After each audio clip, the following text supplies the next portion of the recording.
Hey, welcome to another rousing episode of Urban Politics. I'm your humble host, Phizzedmusic, and this right here, this is E3, littlefizedmusic.com. He is helping us out with a beatboxing intro, which is, that's pretty fresh. That's a new intro. Subscribe if you love it. Some of that, subscribe it now. Yeah. Subscribe now. All right.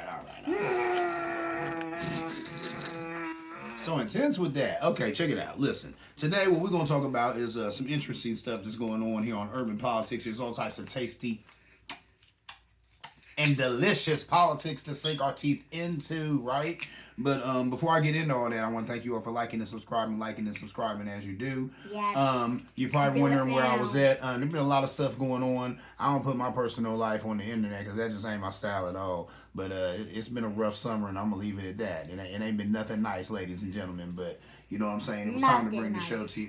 You don't even know what I'm talking about. You don't even know what I'm talking about. I do. Nah, maybe he do. He was there. Anyway, moving on though, Eddie. Moving on.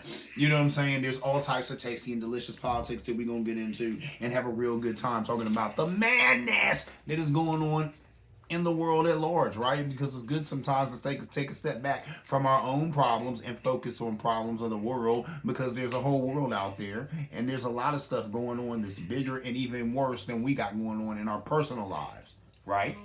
Right. Yeah. What? Yeah. Okay. What? I didn't even hear what you were talking about. Just say yes. Okay. Check this out. First of all, you know what I want to talk about? Here's something crazy. Racism preservation. What am I talking about? Okay. Trump has been replacing Confederate generals and other white supremacy monuments. So a lot of these monuments that they had took down when the Black Lives Matter stuff was going on, when America was in the midst of that George Floyd hangover, which I told people was going to be fleeting. It was fleeting. It came and it went and it's gone. And now you have people who resent people who had the nerve to feel bad for black people. Now that's a bad thing amongst some white folk. But whatever, there's that. So that's where we're at, right? So they're going ahead and they're taking some of these monuments that got knocked down and stuff. They want to put them back up, talking about now we're anti-woke or whatever, stuff like that going on. But all that leads me to you have a lot of white people getting online and they're talking about white-only towns. White-only towns. Now I've seen a few reels of people talking about that, talking about these towns that these white people are going, and they're white-only towns. You know, they say that they only want their neighbors to be white. They only want their kids playing with white kids at white schools, going to a white church. You know, learning about a white Jesus from a white man in white clothes and a white robe. Just that's too much white. You know what? Jesus will always be black. Calm down. Anyway, you see what I be teaching the boy. I teach him the truth. Anyway. The truth. All right, Jesus is black. Calm down. Your life is a lie. Calm down. Your whole life was a lie. Calm down, Eddie. Thanks to TikTok. Hush. What? Hush. Okay, so listen. Here's what's funny, though. And then people were tripping because the only people I've seen even talking about these white-only towns and how it's an atrocity and such a big deal. Well, you see two types of TikToks on them, right? You'll see a reel on TikTok where a person is saying, why is it such a big deal? Because when black people want to have black-only towns or black-only this or black-only that, white people don't make a big deal about it. We kind of just have to go along with it. Then there was even a white person who was talking about that, like, the reason that black-only stuff exists is because black people weren't allowed to get involved in these institutions when they're ran by white folk. Ergo, why do you have black fraternities and black sororities? Because you all wouldn't, white folk wouldn't let black people in their fraternities and sororities. That's what's up with that. You know what I'm saying? There was a minister who said, no, it was James Baldwin who had said that the most segregated time, or maybe he was even doing a quote that was from Malcolm X, and he was saying the most segregated time in America is 12 o'clock p.m. on any given Sunday. Because we have black churches and we have white churches, right? That's interesting, right? We got one God, one Lord. We got black churches and we got white churches. So some things have always been segregated, right? Which even leads me to this right here. Why you don't have black people going on about white towns? They already exist. Are you serious? I live around a bunch of them. You ever been to Plain City? Ain't no Negroes in Plain City. I'm joking. And I'm being hyperbolic, for the point of the show. But I'm just being honest. And I'm really about to break it down in the numbers. Now, I always go on record in this show with saying that men lie, women lie, but the numbers don't lie. But I ain't gonna lie. I've been watching Amanda Seales lately. She's a very intelligent sister. I used to hear her show on the radio all the time, but I don't hear it on the radio anymore. But she got a thing online where it's like her versus 20 conservatives. And within talking to these black conservatives, that's fascinating. I'm going to go ahead and plug her right now. If you ain't seen that, that's something real good to spend your time checking out. You know, it's Amanda Seals versus 20 black conservatives. That's what you put in YouTube. And that sister, she got in them. Chef's kiss, no notes. If anything, I needed to take notes. That's just the bad. This guy don't know how to cook. What is that? He tried to cook me oatmeal and it had red dots in it. Wait, what? Red dots in it. First of all, it was red dots in it. Eddie, hush. It was strawberry oatmeal. Chill out, No, it wasn't. It was just red pupil dots. Okay. I tasted it. It tasted disgusting. Okay. Anyway, my point being though, thanks for the commercial right there, son. But anyway, the point buy is, me and don't buy this. okay, this quiet, ugly guy. Quiet. I'm about to send him away. Listen, first send of him all, away. the Take him reason away, why police. you don't have people tripping, well, you don't have black people tripping about this, because like I said, these white-only towns already exist. I've worked in plenty of them. And why would you say that? Now look, let's go by the demographics, right? So this right here is just a snapshot of any random white town. You know what I'm saying? Lady I work with, Jody Bickett, there's your reference right there. This is a town that she actually grew up that's in Ohio. Now, I'm not going to say no names, but really, this could be a Mansfield, this could be a Youngstown, this could be a Steubenville, this could be a Circleville, this could be any one of them little towns that we got around Columbus, right? So let's start off with how many black folk in this town? 0.6% of this town is black. Well, not the town, I take that back. These are demographics from the high school, right? So these are kids that went to the high school. How many kids that went to that high school that she went to were black? You know what I'm saying? In her graduating year. 0.6%. That ain't nothing. That's not even a whole person, right? I mean, so, you know what I'm saying? Demographically, when I add up all the kids, 0.6% were black. How many were Asian? 0.6% were Asian. That's no Asians. Wasn't a Jackie Chan, wasn't none of that at this high school. You know what I'm saying? How many were two or more races? 2.8% were two or more races. So they had 2.8% kids who were biracial. Yeah, biracial. Maybe they was white and black. Maybe they were Asian and black. Maybe they were Spanish and white, whatever. But only 2.8%. 3.0% were Hispanic, right? 3%. That's not bad, actually. 3% Hispanic. I'm sure it's more than that right now, just because of what it is. But just because of what it is, you know, this being the thing it is with immigration, all that good stuff. But 3.0% Hispanic. That is what it is. Now, how many percent do you think was white? 92. 92% white. So that's not all white. 92%. That's hardly no diversity, right? That's like 8% other. So 92% of the student body was white. You know what I'm saying? So how is that not an all-white school experience for these kids? I remember I worked at this place, Smythe, and I would always pass this little school that was in Plain City. And it was kids about my son's age, little kids out on the playground. And I had even expressed to the men that I work with, I said, I go past that school, and there's got to be 30 little kids out there playing, and I never see one black or brown face. Not one. I was like, how do those kids not grow up to be racist? They're not around any people of color, any diversity at all. My friends are black. That is what it is, I'm sure. Oh, most of my friends are literally black. Okay. You know what? Why are we talking about black, let's talk about your boy. Racist. Yeah, well, no, I mean, we'll talk, about to talk about the president, so we're going there. Look, but let's... I want to talk about D.C., which is Chocolate City if you don't know. That's what they call Washington, D.C. I've been to D.C. a couple of times. I love Washington, D.C. Had a great time. And I understood then, and I understand now why they call it Chocolate City. There's a whole lot of brothers and sisters in D.C. There's a lot of brothers and sisters that have government jobs, or used to have government jobs before your boy took over and fired them all because they were black. But whatever. That was another story, and actually something I've already covered. Huh? And that's old news, Eddie. Don't worry about it. Just tell me. You gotta watch the show. Listen, Watch right the now, right now though. I'm in the show, so In DC. tell me. Listen, Tell me. Trump has sent the military to Washington, D.C., claiming that it's riddled with crime. Now, why would he say that? Because of what I just said. D.C. is Chocolate City. You know what I'm saying? There's a lot of black and brown people, a lot of black people in DC. So if he can shed a light on it, try and make it look like there's a lot of crime there or something crazy like that, he want to do that. And when he sends out troops, that's what it makes it look like. You know what I'm saying? Like there's a lot of, Eddie, have a seat. You gonna have to leave in a minute here, man. You 2 seconds away from being out of here. Have a seat. Have a seat. Parenting, it never stops. Have a seat. I can still see your ugly drawings. Okay. Anyway, how you gonna turn that way about throwing my thumb? Cut it out. Now here's the thing though. With all that going on, DC residents are still been pushing back against it, right? So he's been sending the military out there. They already know what he's trying to do.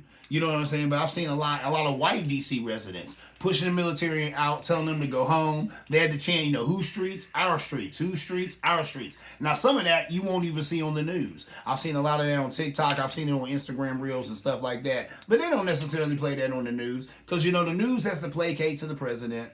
You know what I'm saying? Because they don't want to be shut down or lose their license. That's the times we're living in. Sad. You know what I'm saying? So that is what it is. But that is going on right now, and it's great to see that pushback by regular residents. Now, with that said, it's sad because Trump said that he's going to send the military to other Democratic states that have crime.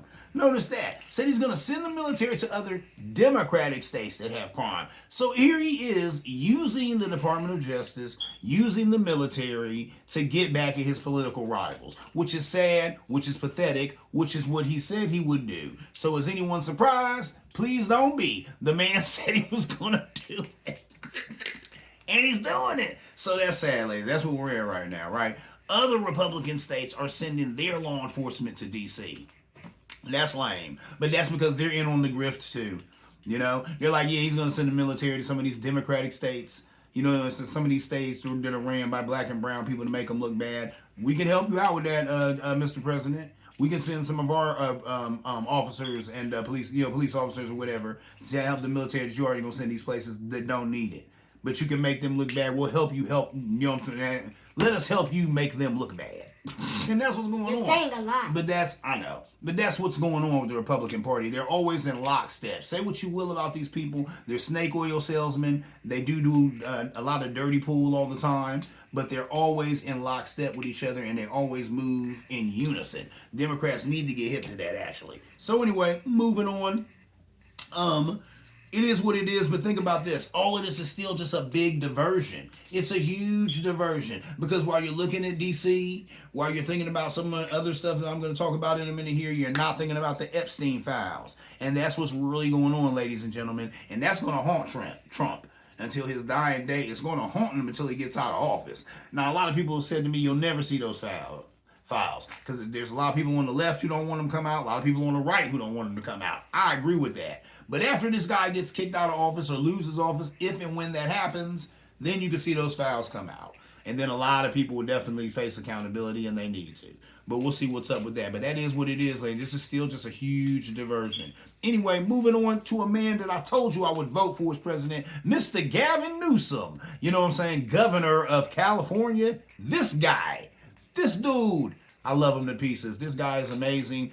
He is the heart and soul of the Democratic Party right now. He is the fighter that people been wanting. You know, he is the reason that you don't have a lot of donors pulling away from the Democratic Party. Now they're turned on. Now they're wanting to put money into it because of this man right here. Trolling Trump on Twitter. He's been trolling him on Twitter or X, whatever you want to call it. It's hilarious. He really getting that Trump. The GOP is all up in a storm. If you go over there on Fox, I remember I was watching Fox and I kept hearing them talk about Gavin Newsom and, so what he's doing is so childish and it's really weird and it reeks of desperation and blah, blah, blah, blah, blah. And then I read the tweets. I'd vote for him just because of the tweets.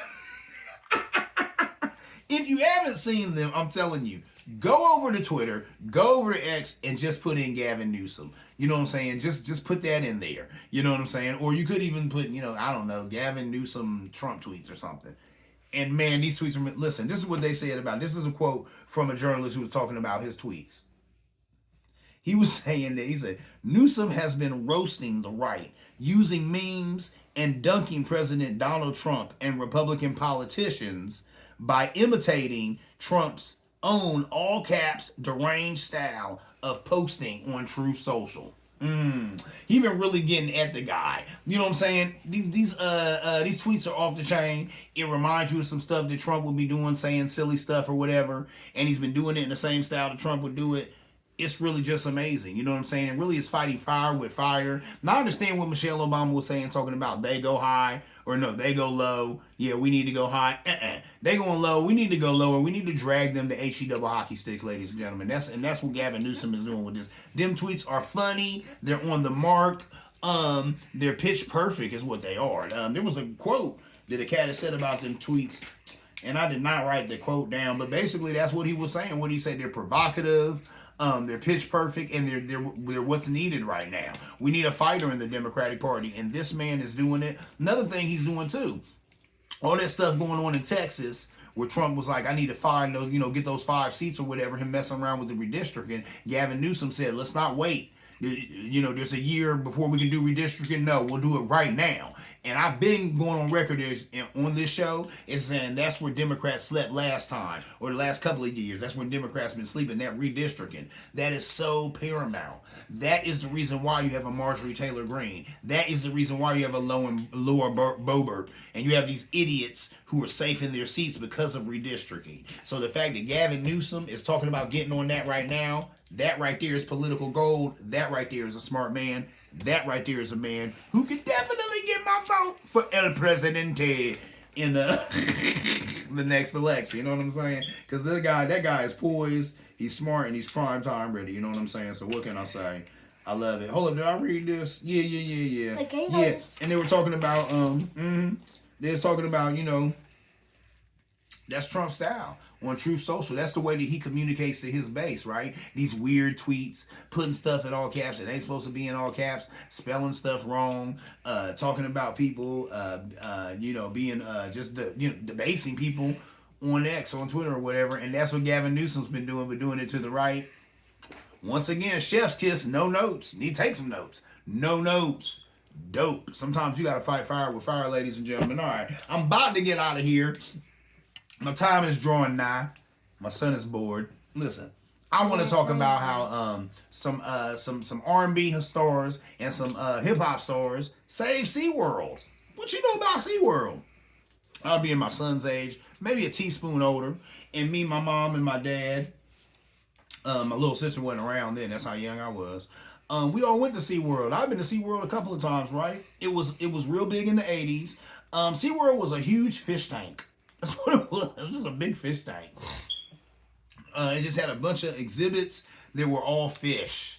Different types of fish. Then they had whales. They had killer whales. They had dolphins doing little tricks and little shows and stuff like that.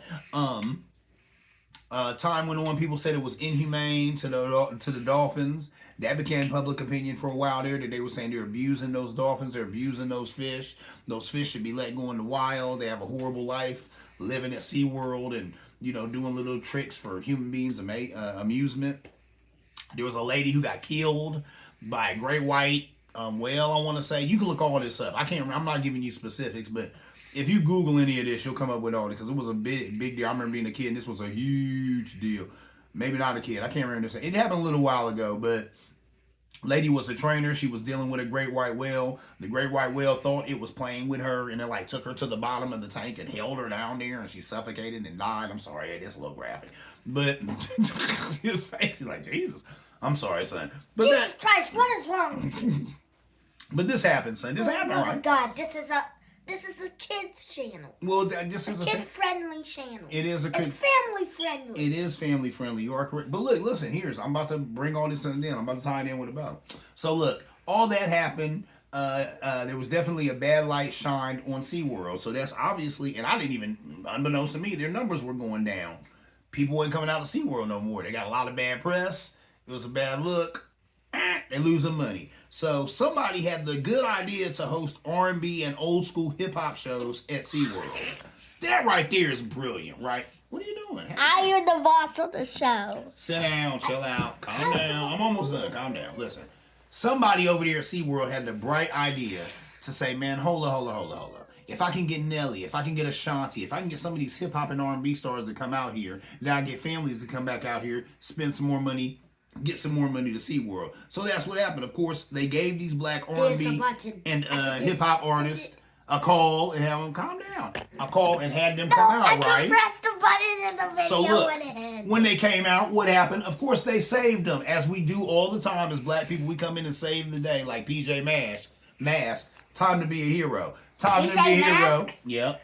Just like PJ Masks. Yep. They came in and they saved the day. What and was they the characters again? Well, they brought. We'll talk about that. Comment down below what was the name of the characters. But listen, they brought SeaWorld back. And SeaWorld went from being in the red to being in the black, which means they went to losing money to now showing a profit. Yes. So that's the thing. Gecko now. That was smart. It was an amazing move. My whole thing is, though, give them some credit. You know what I'm saying? And I said Nelly and Ashanti. It might have been them. There was some other ones, too. There was a lot of different artists they had talking about did shows in SeaWorld world, and could be credited with bringing them back or whatnot. But here's the thing. Why would they not go ahead and give them credit? They were saying something about SeaWorld and did an article or put out a press release and was saying that, yeah, miraculously our numbers have changed around or whatever, and want to thank all the fans or whatever, and everything but thanking these black R&B and hip hop artists who helped you turn around, you know what I'm saying, your dying business. Come on, man, give them a little credit. Why is it we can't never get no credit? And that's a small thing to me. What did it hurt them to mention that? Oh, the reason why people are messing with SeaWorld now is because such and such came through and did a couple of shows, such and such, and made sure that their following came out and messed with SeaWorld. I don't know, man. But it is what it is. It seems like a certain type of folk can never get credit for our actions. Let me chill out. Anyway, hey, I want to thank you all for liking and subscribing as you do. Please, take a little show. Subscribe now or you will... Or a bird or spider crawl into your ears. Son, have a seat. But all that. Have a seat. Chill out. And you wondering why you don't be on the show more. Listen. What? Take a little cell phone over to YouTube, please. Like and subscribe. Like and subscribe. Don't like and subscribe. Okay. And as always. Like if you hate this ugly face. This face. Anyway. Ugly face. Look like. As always, see you around. Like a donut.